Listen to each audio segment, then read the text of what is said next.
아침 묵상에 오신 여러분들을 환영하고 축복합니다. 오늘 또 하나님께서 우리에게 새로운 날을 허락하셨는데요.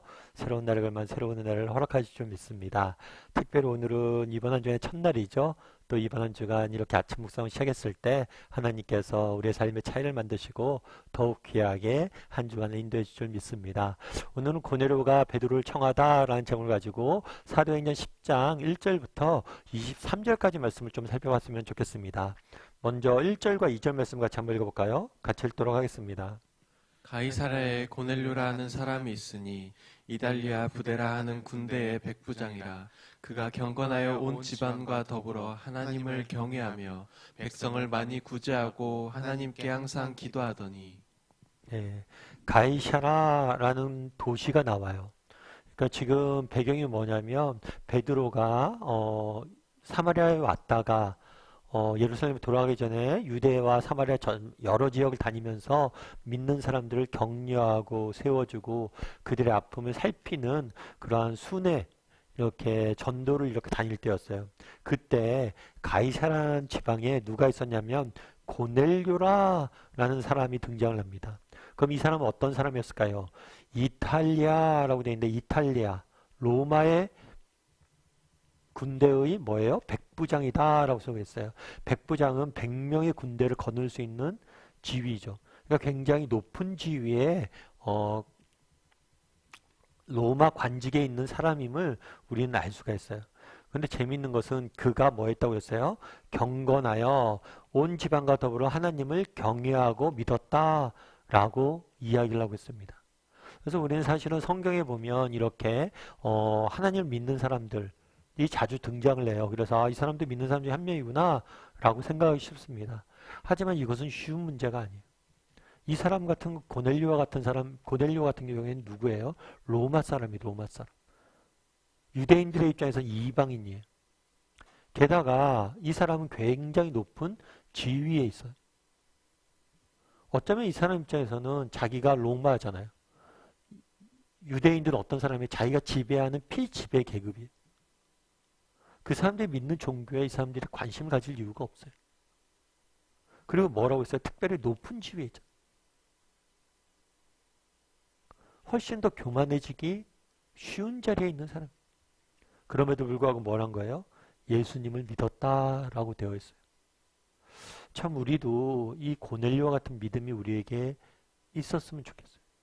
참 안타까운 것은 인간이 되게 안타까운 건 뭐냐면 참 하나님을 믿는 일이 그러니까 잘 못해요.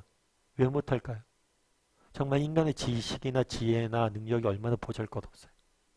그런데 이 보잘것없는 것을 전부 있냐? 내가 몇 가지 안다고, 내가 몇 가지 똑똑하다고, 내가 몇 가지 능력이 있다고 이 능력을 의지하지 하나님을 의지하지 못하는 경우들이 많아요. 우리도 마찬가지예요. 그래서 가끔 예전 옥하는 목사님께서 그런 말씀을 종종 하셨어요. 참 저 사람 같은 경우에는 인생에 참 고난이 좀 있었으면 좋겠는데 참 고난이 없어서 아깝다, 안타깝다 이런 말씀하셔요. 왜냐하면 인생에 고난이 없으니까 정말 자기 잘난 맛에 정말 믿음이 안 자라는 거예요. 인생에 어려움도 있고 고난도 있고 그러면 하나님 앞에 와서 의지도 할 텐데 정말 그런 게 없다 보니까 그 자신의 힘과 능력, 지혜 그런 것만 의지하다가 하나님을 믿지 않는다는 거죠. 정말 우리에게도 그런 경우들이 많을 수 있어요. 우리도 한번 돌아봐야 돼. 난 어떤지. 정말 하나님 앞에 겸손히 나가서 하나님을 믿고 신뢰하는 사람인지 아니면 내 힘이나 내 능력, 내가 가진 것은 무엇인가를 의지하며 그것이 전부가 되어 있는 사람은 아닌지 한번 돌아볼 필요가 있습니다.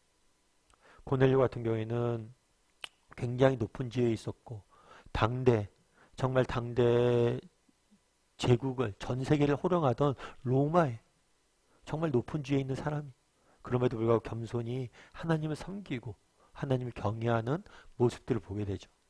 근데 그가 이렇게 에게 어떤 일이 있었는지 3절부터 5절까지 말씀 같이 한번 읽어볼까요?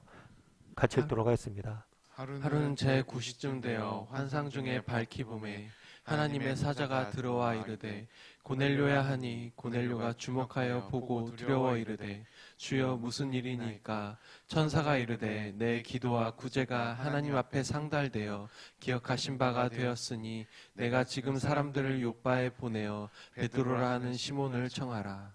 예. 뭐라고 되냐면 하루 제9시쯤 9시는 오후 3시를 의미해요. 이 3시쯤 기도하고 있었다. 아마 이때는 전통적으로 유대인들의 기도 시간이에요. 아마 고넬료도 기도하고 있었던 것 같아요. 그런데 기도 중에 누구예요? 하나님께서 환상 중에 나타나셨어요. 환상 중에 하나님의 사자가 나타나서 고넬료에게 이야기하는 거죠. 뭐라고 이야기해요? 내 기도와 구제가 하나님 앞에 상달되어 기억하신 바 되었으니 내가 지금 사람들을 욥바에 보내어 베드로라 하는 시몬을 청하라 라고 이야기합니다. 베드로를 너희 집에 불러오라는 거예요. 그래서 이후에 우리가 알게 되겠지만 그 당시 고넬료 누구였어요? 이방인이었어요. 근데 이방인에게 복음이 전해지고 성령을 받게 돼요. 나중에 베드로가 청해져서 그 놀라운 은혜를 이제 받게 되는 거죠. 그 계기로 베드로를 부르라고 이야기를 하는 거예요. 그래서 이 고넬료 사건은 굉장히 중요합니다. 왜 중요하냐면 처음에 기독교 역사에서 굉장히 중요한 사건이에요. 왜냐하면 처음에 사도행전에 예수님께서 명령하셨어요. 성령이 너희에게 임하시면 너희가 온 유대와 사마리아와 땅끝까지 온 유대는 유대인들이 있던 곳이에요. 인종적으로는. 사마리아는 앞서 이야기했던 것처럼 이방인과 유대인이 혼혈되어진 어쩌면 배교자들의 인종이라고 이야기했어요. 그런데 이제 이방인, 온 유대와 사마리아 땅끝까지 복음이 전해지는, 이제 이방인에게 복음이 전해지는 굉장히 중요한 모티브가, 계기가 되는 그런 사건. 그 길목에 고넬료를 하나님께서 사용하신 거예요. 그래서 이후에 살펴보지만 이 고넬료 사건은 기독교 역사에 굉장히 중요한 역할을 하게 된 게 이 고넬료가 베드로를 청한 사건이거든요. 근데 오늘 본문을 읽으면서 제가 참 되게 와닿았던 게 뭐냐면 그 당시에 많은 사람들이 있었을 거 아니에요. 그런데 왜 하필 고넬료를 통해서 이렇게 일하셨을까? 이런 생각을 하면서 오늘 본문에 이렇게 표현이 되어 있었어요. 내 기도와 구제가 하나님 앞에 상달되어 뭐 했다고요? 기도된 바 되었다. 이 말씀이 굉장히 와닿더라고요. 하나님께 상달되어 기억된 바 되었다. 우리 하나님은 어떤 분이시냐? 내 기도와 구제.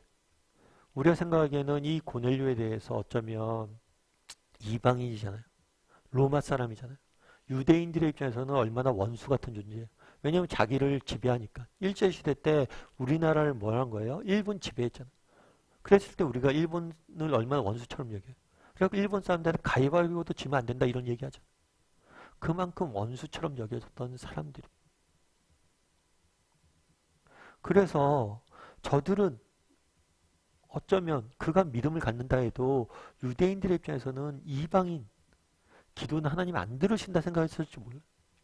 그런데 오늘 뭐라고 얘기하는 거예요? 내 기도와 구제가 하나님 앞에 기도된 바 되었다. 기억된 바 되었다. 네가 이방인이고 어쩌면 네가 성경에 대해 잘 모를 수도 있고 그러지만 내가 너의 기도를 듣고 기억된 바 되었다. 참 이 말이 많이 와닿더라고요. 왜 고넬료 사용하는가? 고넬료를 뭐래요? 하나님께서 기억한 바 되었다. 우리도 마찬가지예요. 정말 우리가 하나님 앞에 드리는 기도, 우리가 하나님 앞에 나가서 하는 간구들, 이 모든 것들이 뭐예요? 하나님 앞에 상달되어지고 하나님께서 뭐예요?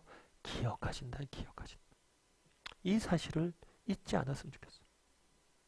우리의 기도를 하나님께서 뭐예요? 들으시고 기억하신다는 것. 당장은 하나님이 침묵하는 것 같지만, 당장은 보이지 않는 것 같지만 하나님께서 기억하시고 뭐예요?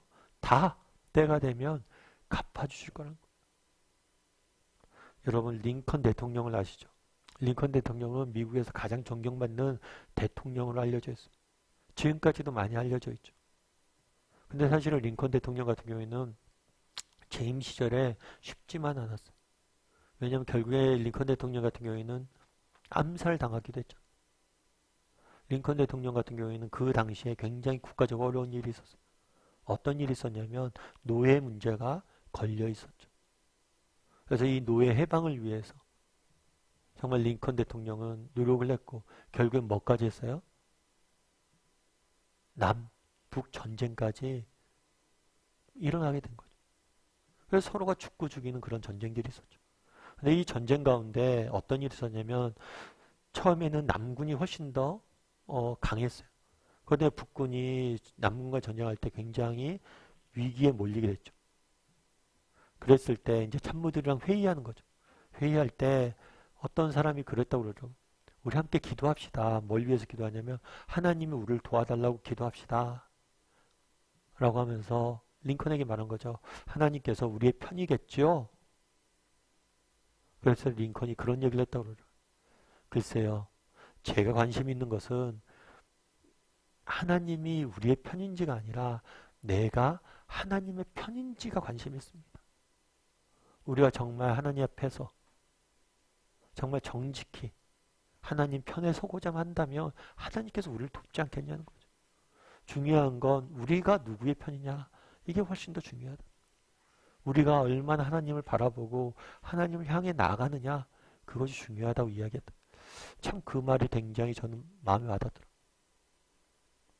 우리가 하나님의 편만 된다면 돼요. 왜요? 하나님 도우실 거 아니에요. 그날에 오늘 본문에 뭐라고 되어 있습니까? 하나님 앞에 상달되고 기억된 바 되었다. 하나님만 기억하시면 돼요. 하나님만 알아주시면 돼요. 그러면 때가 되면 다 알게 될 거예요. 우리도 인생에 정말 힘들고 어려운 때가 있죠. 정말 오해받을 때도 있고 힘든 날들도 있어요. 그럴 때 기억할 것이 있어요. 그건 뭐예요? 하나님만 기억하시면 돼요. 하나님만 알면 돼요. 하나님 앞에 상달되고 기억되신 바 되기만 하면 되는 거예요. 그날의 고넬료가 예수님을 믿었을 때 정말 하나님을 경외했을 때 누가 그것에 대해서 관심을 가졌어요? 하지만 하나님은 다 알고 계셨어요. 그래서 우리도 정말 하나님 앞에서 이런 마음으로 살았으면 좋겠습니다. 오늘 한 주간 또 세상 속에 살아가야 되는데 하나님께서 우리의 삶을 보시고 우리의 기도를 들으시고 기억하시고 계시다. 이 사실을 확신하고 이번 한 주간 기도하고 정말 믿음 안에서 살아갈 줄 아는 한 주간이 되기를 주님의 이름으로 소원합니다.